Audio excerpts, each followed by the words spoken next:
Hello student, तो आज से हम न्यूमेरिकल करने वाले हैं और वो न्यूमेरिकल रहेगा कंसंट्रेशन टर्म्स के रिलेटेड। हम कोशिश करेंगे कि जितने भी कॉम्पिटिटिव एग्ज़ाम होंगे या फिर आपके बोर्ड एग्ज़ाम्स के रिलेटेड जितने भी क्वेश्चंस के पैटर्न हो वो सारे पैटर्न को हम कवर करें। तो आज हम शुरू करेंगे पहला क्वेश्चन। ये हमारा पहला question, calculate the mole fraction of ethylene glycol. में क्या कैलकुलेट करना है? मोल फ्रैक्शन किसका? इथाइलिन ग्लाइकॉल एंड वाटर, दोनों का इन अ सोल्यूशन। अब एक सोल्यूशन बना, हम लोग नॉर्मली जो सोल्यूशन पढ़े वो किस तरह का सोल्यूशन है? बाइनरी सोल्यूशन, यानी दो कंपोनेंट होगा। तो एक कंपोनेंट है हमारा इथाइलिन ग्लाइकॉल और दूसरा है क्या? वाटर। इतना तक तो समझ में आ गया। फिर कंटेनिंग, अब इसमें लेकिन ये नहीं पता चला कौन सोल्यूट है कौन सॉल्वेंट है, तो आगे पढ़ते हैं। Containing 20% of ethylene glycol by mass. अगर इथाइलिन ग्लाइकॉल 20% है तो रिमेनिंग कितना हो जाएगा? 80%। बाय मास बोला है, अगर मास है, मास यानी ग्राम, अगर ये 20 ग्राम प्रेजेंट है तो दूसरा कितना होगा? 80 ग्राम। वो हम देख लेंगे। तो अगर ये 20% है यानी इसका मास कम है। अगर मास कम है, जिसका अमाउंट कम होता है, वो कैसे एक्ट करता है? वो एक्ट करता है एज अ सोल्यूट। और वो कैसे एक्ट करेगा? Water, water will act as a solvent. तो लिख लेते हैं हम लोग यहाँ पे कि ethylene glycol C2H6O2 will act as a solute and let us mark it as 1, ताकि हम लोग कैलकुलेट, लिखना ज्यादा कम्प्लेक्स ना हो। और water will act as a solvent. How? अब वो लिख लेते, कैसे पता चला? तो गिवन में क्या गिवन है? गिवन है 20% of ethylene glycol by mass. अगर बाय मास दिया हुआ है यानी ये क्या दिया हुआ है? ये मास परसेंटेज दिया हुआ है। और मास परसेंटेज क्या होता है? मास of solute upon mass of solution. हम लोग किए थे। मास परसेंटेज क्या होता है?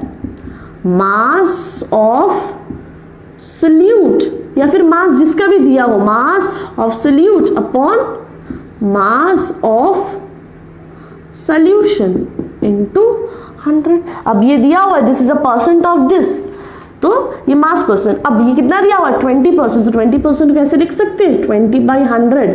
तो मास ऑफ सोल्यूट कितना हो जाएगा? 20 ग्राम। और मास ऑफ सोल्यूशन कितना हो जाएगा? 100 ग्राम। तो लिख लेते इससे। तो 20 ग्राम C2H6O2 is present in 100 gram solution. तो इससे हमें क्या क्या पता चल गया? इससे हमें मास ऑफ सोल्यूशन पता चल गया और मास ऑफ सोल्यूट पता चल गया। अब हमें क्या चाहिए? मास ऑफ सॉल्वेंट। तो मास ऑफ सॉल्वेंट क्या हो जाएगा? मास ऑफ सॉल्वेंट क्या हो जाएगा?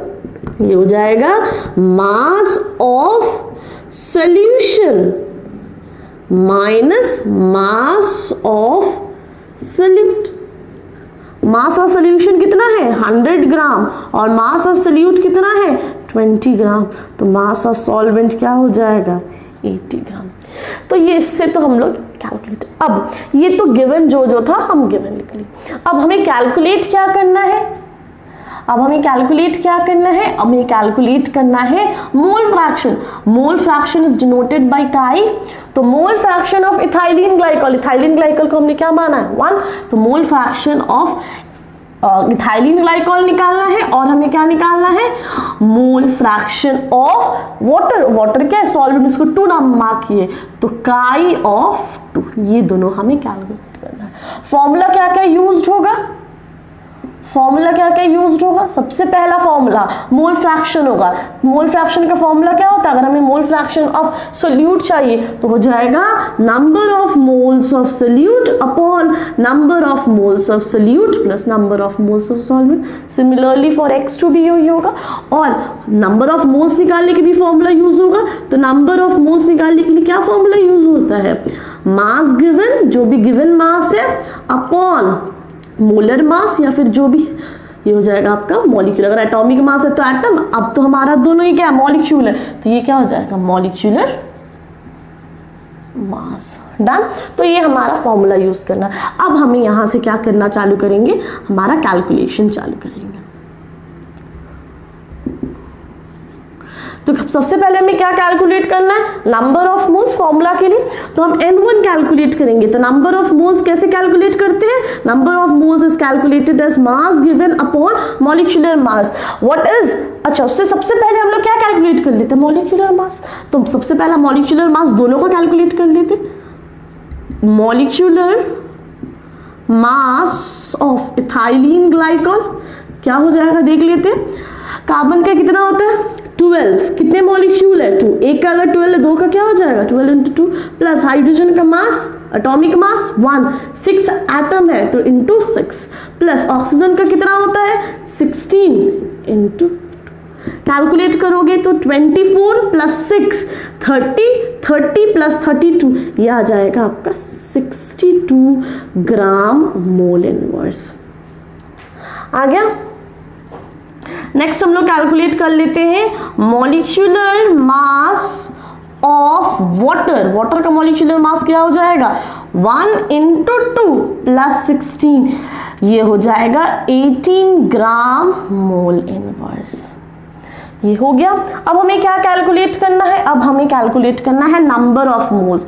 तो नंबर ऑफ मोल्स क्या होगा, 1 क्या है हमारा इथाइलिन ग्लाइकॉल, तो नंबर ऑफ मोल्स हो जाएगा mass given upon molecular mass. कितना मास गिवन है इथाइलिन ग्लाइकॉल का 20 ग्राम, 20 upon what is the molecular mass of ethylene glycol 62, तो 20 डिवाइडेड बाय 62, इसको सॉल्व करेंगे तो ये अप्रॉक्स 0.323 के कुछ अप्रॉक्स आएगा। डन। नेक्स्ट हम लोग कैलकुलेट करेंगे number of moles of water. Water का क्या मोल्स है, तो वाटर का मास कितना गिवन है, वाटर क्या है सॉल्वेंट, सॉल्वेंट का मास कितना गिवन है 80, तो मास गिवन है 80 अपॉन 18, इसको सॉल्व करेंगे तो ये अप्रॉक्स 4.4 आएगा, और ये क्या आएगा 4.4 मोल, क्योंकि नंबर ऑफ मोल कैलकुलेट कर रहे हैं। ये हो गया। हमें क्या कैलकुलेट करना है, mole fraction of ethylene glycol as well as mole fraction of क्या वाटर। सबसे पहले x1 chi1 कैलकुलेट करते, chi1 क्या हो जाएगा n1 upon n1 plus n2, n1 कितना है 0.323 divided by n1 plus n2, n1 कितना है 0.323 प्लस 4.44, इसे कैलकुलेट करेंगे तो ये अप्रॉक्स आएगा 0.678 या फिर 98 कुछ इस तरह से आएगा। अच्छा ये आएगा 0.068 मोल फ्रैक्शन है, एज सच कोई यूनिट होगा नहीं। अब x1 हो गया, तो x2 के लिए क्या सिमिलरली यही फॉर्मूला करोगे, हाँ बिल्कुल कर सकते हो, गलत तो नहीं है, लेकिन हम लोग पढ़े हैं सोल्यूट और सॉल्वेंट का मोल फ्रैक्शन का सम हमेशा क्या होता है 1, तो chi1 plus chi2 is equals to क्या होना चाहिए 1। अगर आपको chi2 निकालना है तो आप क्या करोगे 1 माइनस chi1, तो इस जगह पे ये तो आ गया आपका x1, जगह नहीं है तो इस जगह पे हम chi2 को कैलकुलेट कर रहे हैं, तो chi2 क्या हो जाएगा 1 माइनस chi1, 1 माइनस 0.068, ये कितना आएगा 239, ये आएगा 0.932। कोई यूनिट होगा क्या, नहीं, क्योंकि ये मोल फ्रैक्शन है। तो हमने क्या कैलकुलेट कर लिया, मोल fraction of ethylene glycol and mole fraction of water, इसको लिख लीजिए।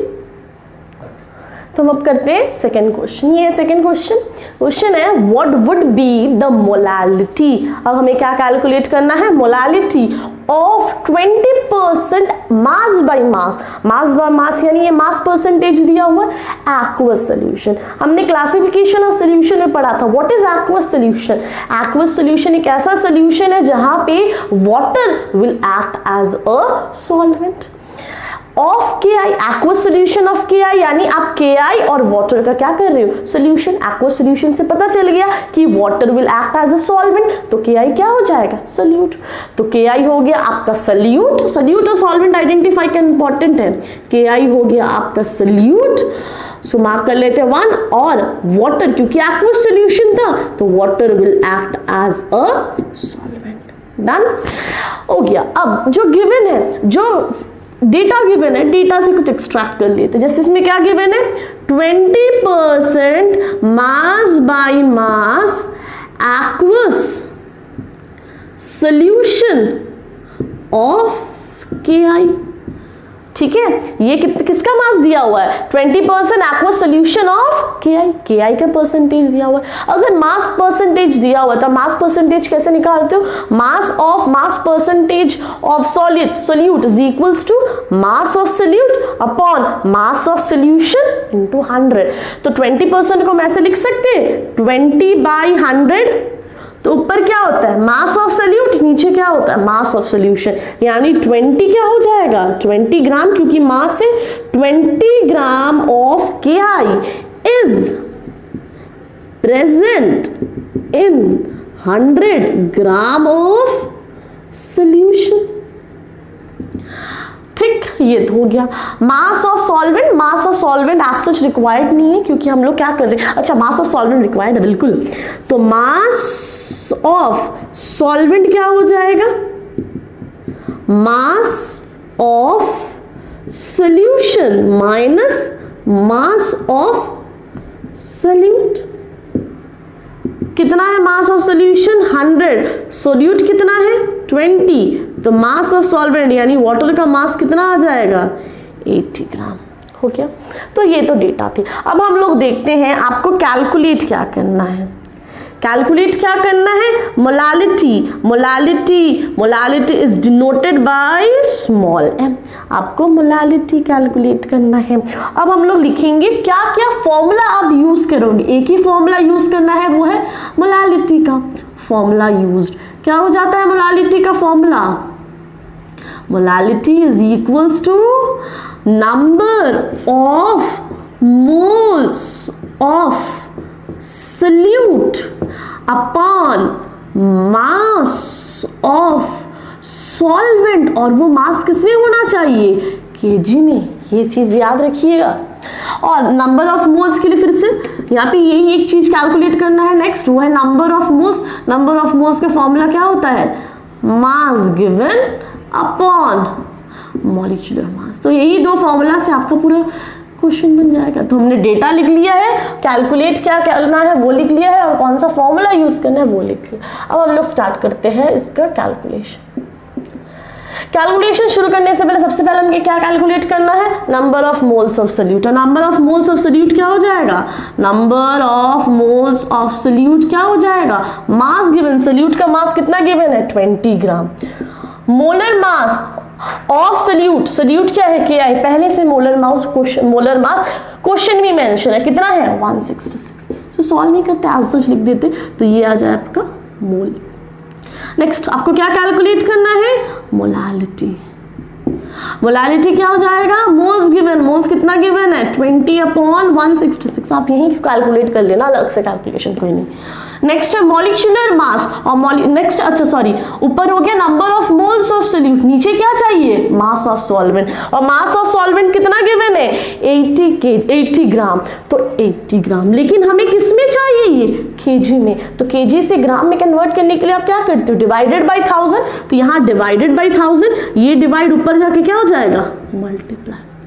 इसको सॉल्व करेंगे तो इसको लिख सकते हैं 20, ये 166 नीचे आ जाएगा, 80 इंटू 166 इंटू 1000, 001/4। ये कैलकुलेट करोगे, जैसे ही कैलकुलेट करोगे ये आएगा 1.506। मोलालिटी का यूनिट ऊपर क्या है? मोल, नंबर ऑफ मोल। नीचे क्या है? केजी, तो मोल पर केजी। तो ये आपका आ गया मोलालिटी ऑफ द सॉल्यूशन। इसे नोट कर लीजिए। हम लोग थर्ड क्वेश्चन में प्रोसीड करते हैं। तो शुरू करते हैं थर्ड क्वेश्चन। तो ये third question, calculate the molarity of each of the following. दो अलग अलग क्वेश्चन है, दोनों में सेम कैलकुलेट करना, वो है मोलारिटी। तो पहला क्वेश्चन है 30 gram of cobalt nitrate hexahydrate in 4.3 litre of solution. तो गिवन क्या क्या है वो लिख लेते हैं। गिवन है 30 ग्राम ऑफ 30 ग्राम काफी कम अमाउंट होता है। 30 ग्राम सोच सकते हो, अगर कम अमाउंट है तो वो कैसे एक्ट करेगा? As a solute. तो ये हो जाएगा आपका सोल्यूट, ये हो जाएगा एज अ सोल्यूट की तरह एक्ट करेगा। तो गिवन क्या क्या है? मास of solute. Mass of solute कितना गिवन है? 30 ग्राम। और ये क्या है 4.3 लीटर ऑफ सोल्यूशन, लीटर यानी वॉल्यूम, तो ये क्या गिवन है वॉल्यूम ऑफ सोल्यूशन, और वॉल्यूम ऑफ सोल्यूशन कितना गिवन है 4.3 लीटर, ये तो गिवन हो गया। अब कैलकुलेट क्या करना है हमें कैलकुलेट करना है मोलैरिटी, और molarity is denoted by capital M। Next क्या क्या फॉर्मूला यूज करना है वो देख लेते हैं। फॉर्मूला क्या क्या यूज होने वाला है, सबसे पहला फॉर्मूला यूज होने वाला जिसको आपको कैलकुलेट करना है वो है मोलैरिटी। और मोलैरिटी का फॉर्मूला क्या होता है number of moles of solute upon volume of solution, और ये वॉल्यूम ऑफ सोल्यूशन किसमें होना चाहिए लीटर में।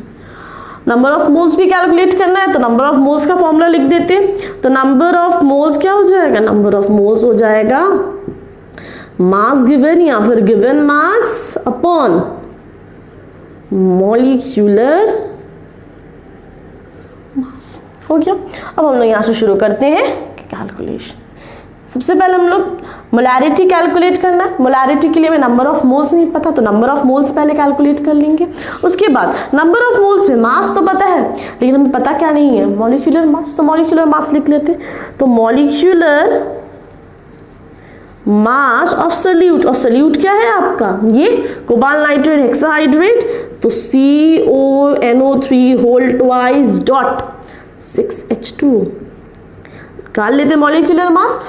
कोबाल्ट का होता है 59 प्लस NO3 का कितना मॉलिक्यूल है 2, तो ब्रैकेट में इसको 2 लिख लेते इनटू 2। नाइट्रोजन कितना है, नाइट्रोजन का कितना होता है 14 प्लस ऑक्सीजन का कितना होता है 16, कितने मॉलिक्यूल है 3, तो 16 इंटू 3। डॉट का मतलब क्या होता है प्लस 6 मॉलिक्यूल ऑफ वाटर, तो 6 इंटू वाटर का मास कैलकुलेट कर लेते तो हो जाएगा 1 इंटू 2, हाइड्रोजन का 1 होता है 2 मॉलिक्यूल 2 प्लस 16। आप इसे कैलकुलेट करोगे तो ये आएगा 291 ग्राम मोल इनवर्स। डन। तो मोलर मास तो निकल गया। अब हम लोग क्या कैलकुलेट कर लेते हैं वो है नंबर ऑफ मोल्स। तो हम लोग नंबर ऑफ मोल्स कैलकुलेट कर लेते हैं। तो number of moles of solute क्या हो जाएगा mass given upon molecular mass. Mass कितना गिवन है और ये मास किसका है mass given of solute. Solute का कितना मास गिवन है 30 gram 30 upon molecular mass. Molecular mass कितना हो जाएगा 290। से कैलकुलेट नहीं करते एज इट इज रखते हैं, फॉर्मूला में डायरेक्ट यूज कर लेंगे ये। नेक्स्ट हमें कैलकुलेट क्या करना है मोलैरिटी। मोलैरिटी का क्या फॉर्मूला होता है number of moles of solute. Number of moles of solute कितना मोल्स कैलकुलेट किए सोल्यूट का 30 upon 291 upon volume of solution. और वॉल्यूम किस में होना चाहिए लीटर में, और हमारा वॉल्यूम पहले से लीटर है तो डायरेक्ट आप क्या लिख दोगे 4.3। ये 291 को नीचे लाओगे तो 30 अपॉन 291 इंटू 4.3 ये अप्रॉक्स 0.023 मोलैरिटी। मोलैरिटी का फॉर्मूला देख यूनिट देख लेते। Number of moles of solute कितना हो जाएगा उसको किस में लिखोगे मोल, और नीचे क्या है वॉल्यूम सोल्यूशन तो हो जाएगा मोल पर लीटर। ये पहला क्वेश्चन, ये पार्ट थर्ड क्वेश्चन का पार्ट 1 खत्म हो गया।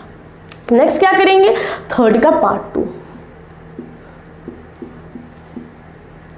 बोला है नेक्स्ट क्वेश्चन है इसको भूल जाइए ये अलग था। नेक्स्ट इसका भी मोलैरिटी कैलकुलेट करना है। बोला है 30 ml ऑफ 0.5 मोलैरिटी। ये वॉल्यूम दिया हुआ है, ये क्या दिया हुआ है ये दिया हुआ है कंसंट्रेशन। तो 30 ml of 0.5 H2SO4 is diluted to 500 ml dilute molarity. तो हमें कौन सा फॉर्मूला यूज करना है हमें यूज करना है diluted equation for molarity.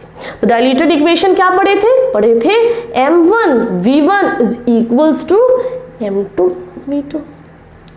M1 क्या है इनिशियल M1 के कितना दिया हुआ है M1 initial concentration of the solution कितना था 0.5 मोलर। V1 क्या है initial volume of the solution, volume of the solution कितना था 30 ml। ठीक, इसको लीटर में करना, इसको लीटर में करना है तो देखो हम लीटर में नहीं करेंगे क्योंकि यहाँ पे भी ml है यहाँ पे भी ml ml कैंसिल हो जाएगा, तो हमें एज सच उसको लीटर में चेंज करने का कोई इशू नहीं है।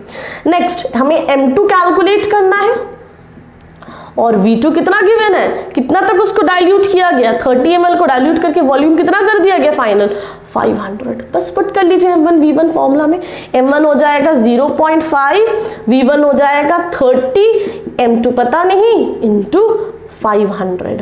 तो M2 क्या हो जाएगा, M2 हो जाएगा 0.5 इंटू 30 अपॉन 500, ये मल्टीप्लाई था डिवाइड, पॉइंट हटाओगे तो 0 1 0 0 कैंसिल 1 और ये 100, 3 डिवाइडेड बाई 100 तो ये हो जाएगा 0.03।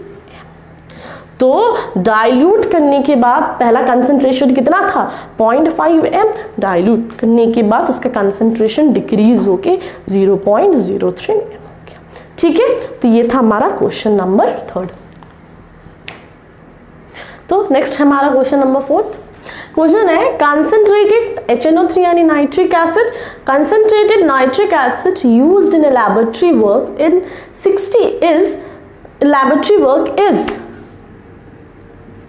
68% HNO3, 68% nitric acid by mass in aqueous solution.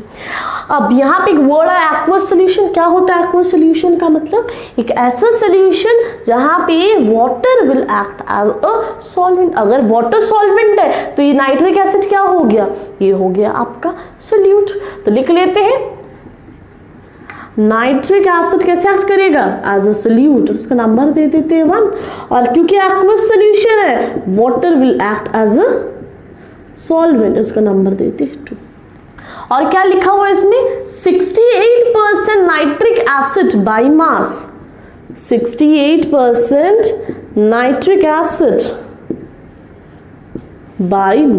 By mass यानी कि ये कौन सा परसेंटेज दिया हुआ है, मास परसेंटेज दिया हुआ है। अगर ये मास परसेंटेज दिया हुआ है तो क्या होता है mass percentage, mass of solute upon mass of solution. तो 68% को लिख सकते हैं 68 अपॉन 100, तो 68 क्या हो जाएगा मास ऑफ सोल्यूट। तो सोल्यूट क्या है नाइट्रिक एसिड, यानी 68 gram of nitric acid is present in 100 gram of solution. ये हो गया।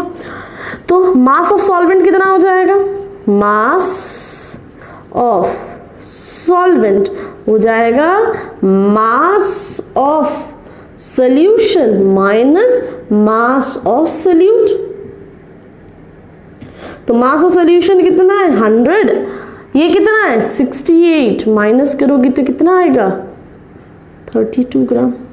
ठीक, तो ये क्या हो गया मास ऑफ सॉल्वेंट। तो हम और कुछ दिया है क्या, हाँ अब और आगे पढ़ते हैं। क्वेश्चन लिया हुआ है what would be the molarity of such a sample of acid. हमें क्या कैलकुलेट करना है molarity. If the density of the solution is 1.504 gram millilitre inverse, तो और क्या दिया हुआ है लिख लेते हैं, और दिया हुआ है डेंसिटी ऑफ सॉल्यूशन, और वो डेंसिटी कितना दिया हुआ है 1.504 ग्राम मिलीलीटर इनवर्स। ये तो था सारे डेटा। अब हम लोग क्या करेंगे फॉर्मूला यूज। कौन कौन से फॉर्मूला यूज करने हैं, क्योंकि यहाँ पे क्या कैलकुलेट करना है मोलैरिटी, और मोलैरिटी का फॉर्मूला क्या होता है, molarity is equals to number of moles of solute upon volume of solution. और ये वॉल्यूम ऑफ सोल्यूशन किस में होता है, लीटर में होता है। और हमें क्या जानना है, और हमें जानना है number of moles of solute. Number of moles कैसे कैसे कैलकुलेट करती हो, गिवन मास अपॉन मॉलिक्यूलर मास। तो कैलकुलेशन सारा स्टार्ट करते हैं। सबसे पहले मोलैरिटी के फॉर्मूला में हमें क्या चाहिए, number of moles of solute. तो number of moles of solute, तो number of moles of solute क्या हो जाएगा, given mass upon molecular mass. हमें सबसे पहले मॉलिक्यूलर मास जानना है। तो मॉलिक्यूलर मास किसका, सोल्यूट का, हमारा सोल्यूट क्या है, नाइट्रिक एसिड। तो molecular mass of nitric acid कितना हो जाएगा, हाइड्रोजन का 1 प्लस नाइट्रोजन का 14 प्लस ऑक्सीजन का 16 इंटू 3, ये हो गया 48, ये हो गया 1 प्लस 14 प्लस 48, 48 प्लस 14 हो जाएगा आपका 62, 62 प्लस 1 हो जाएगा 63 ग्राम मोल इनवर्स। ये तो हो गया हमारा molecular mass of nitric acid. तो हम अभी नंबर ऑफ मोल्स कैलकुलेट कर सकते हैं क्या, हाँ बिल्कुल कैलकुलेट कर सकते हैं। The number of moles of solute कितना हो जाएगा, mass given, what is the mass of nitric acid given, 68 ग्राम। तो 68 ग्राम अपॉन मॉलिक्यूलर मास कितना है, 63 ग्राम मोल इनवर्स। तो इसको हम अभी ऐसे लिख देते हैं, कैलकुलेशन ज़्यादा कम्प्लेक्स नहीं करते, 68 अपॉन 63 मोल, ये हो गया नंबर ऑफ मोल। अब ये तो हो गया, अब हमें क्या कैलकुलेट करना है, वॉल्यूम ऑफ सोल्यूशन। क्या वॉल्यूम ऑफ सोल्यूशन गिवन है क्या, नहीं गिवन है, बट वॉल्यूम ऑफ सोल्यूशन के बदले एक टर्म दिया हुआ है, डेंसिटी ऑफ सोल्यूशन। अभी तक हम देखें कि कंसंट्रेशन टर्म में हम दो फैक्टर्स पढ़ते, दो क्वांटिटी पढ़ते, या तो वॉल्यूम पढ़ते हैं या तो मास पढ़ते। तो अगर आपके पास वॉल्यूम नहीं गिवन, आपके पास मास ऑफ सोल्यूशन गिवन है, तो आप मास को किस तरह से वॉल्यूम में चेंज कर सकते हो। मास और वॉल्यूम को कौन सा फैक्टर है जो चेंज कर सकता है, फैक्टर है डेंसिटी। कैसे करता है, डेंसिटी वॉल्यूम लिख लेते, density is equals to mass upon volume, ऐसा है। तो अगर आपको वॉल्यूम कैलकुलेट करना है तो आप वॉल्यूम किधर ले जाओ, डेंसिटी को इधर ले जाओ, तो हम लिख सकते हैं वॉल्यूम अगर कैलकुलेट करना है तो क्या हो जाएगा, मास अपॉन डेंसिटी। आपको सोल्यूशन का मास भी पता है, सोल्यूशन का डेंसिटी पता है, क्या आप वॉल्यूम निकाल सकते हैं, बिल्कुल निकाल सकते हैं। तो अगर आपको क्या कैलकुलेट करना है, वॉल्यूम ऑफ सोल्यूशन, तो वॉल्यूम ऑफ सोल्यूशन क्या हो जाएगा, मास of solution upon density of solution. Mass of solution कितना ग्राम प्रेजेंट है, 100 अपॉन डेंसिटी कितना दिया हुआ है 1.504 ग्राम मिलीलीटर इनवर्स, ग्राम ग्राम कट जाएगा, तो वॉल्यूम ऑफ सोल्यूशन क्या हो जाएगा, चेंज नहीं करते, कैलकुलेट नहीं करते, तो हो जाएगा 100 अपॉन 1.504 मिलीलीटर हो गया। अब हमारे पास number of moles of solute भी है और वॉल्यूम ऑफ सोल्यूशन में डायरेक्ट पुट कर देते, तो molarity is equals to number of moles, number of moles कितना है 68 अपॉन 63 मोल, वॉल्यूम कितना है 100 अपॉन 1.504 मिलीलीटर। लेकिन हमें किसमें कन्वर्ट करना है, हमें हमेशा वॉल्यूम किसमें चाहिए, लीटर। लीटर के लिए हम लोग क्या करते हैं, डिवाइडेड बाय 1000 को उधर ले चले जाते, तो हो जाएगा इनटू 1000। तो इसको सॉल्व करोगे तो 68, ये 63 कहाँ जाएगा, नीचे, नीचे पहले से क्या प्रेजेंट है 100, ये कहाँ चला जाएगा ऊपर, तो इंटू 5.04, और ऊपर पहले से क्या प्रेजेंट है 1000। इसको सॉल्व करेंगे तो कुछ आएगा 16.22, और यूनिट क्या हो जाएगा, मोल पर। यहाँ पे किसमें कन्वर्ट कर दिए हम लोग, लीटर में। फॉर्मूला देखिए, मोल अपॉन लीटर, तो ये हो जाएगा 16.22 मोल पर लीटर। ठीक है, तो ये हो गया आपका क्वेश्चन नंबर 4।